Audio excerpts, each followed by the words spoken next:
Assalamualaikum warahmatullahi wabarakatuh.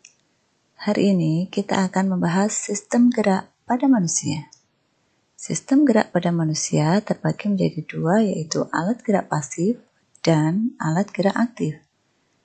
Tahu kan bedanya pasif dan aktif?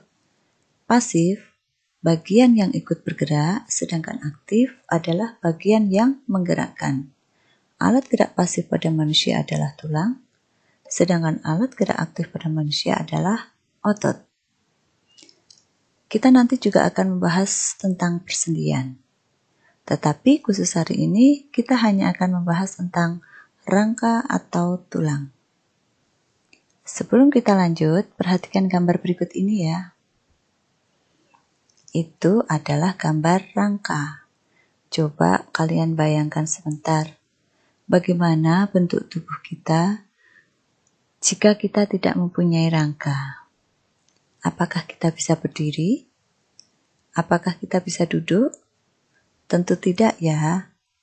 Nah, itulah fungsi pertama dari rangka, yaitu memberi bentuk tubuh dan menopang tubuh kita.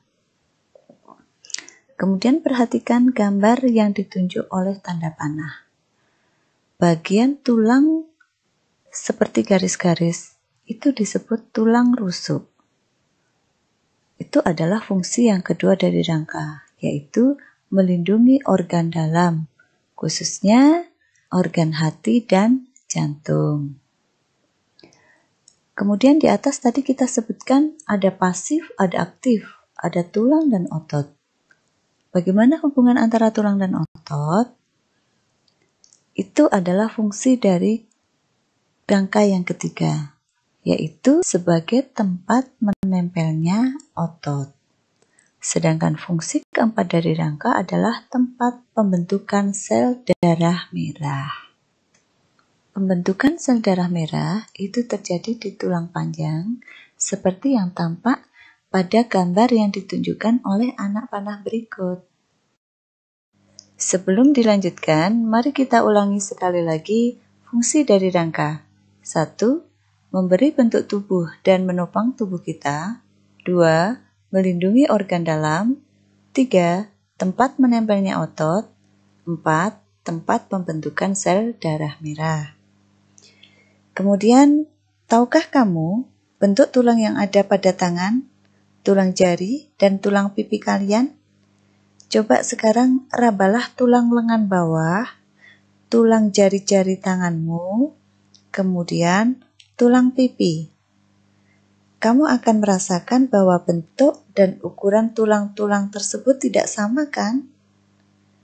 Nah, jadi bentuk tulang manusia itu dibedakan menjadi 4. Yang pertama tulang panjang, misalnya tulang lengan.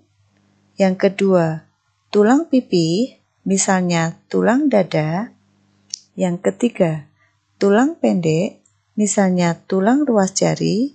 Dan yang keempat, tulang tidak beraturan, misalnya tulang punggung. Sebelum kita akhiri pelajaran kita hari ini, kita ulangi sekali lagi bagian macam-macam tulang pada sistem rangka. Ada berapa tadi? Ada 4, yaitu yang pertama tulang panjang, contohnya tulang lengan. Yang kedua tulang pipi, contohnya ada di tulang dada. Yang ketiga tulang pendek, contohnya ada di tulang ruas-ruas jari. Dan yang keempat tulang tidak beraturan, contohnya ada di tulang punggung. Nah, bagaimana anak-anakku semua? Sangat menyenangkan kan belajar IPA? Kita bertemu lagi di pertemuan berikutnya tentang sistem alat gerak aktif. Assalamualaikum warahmatullahi wabarakatuh.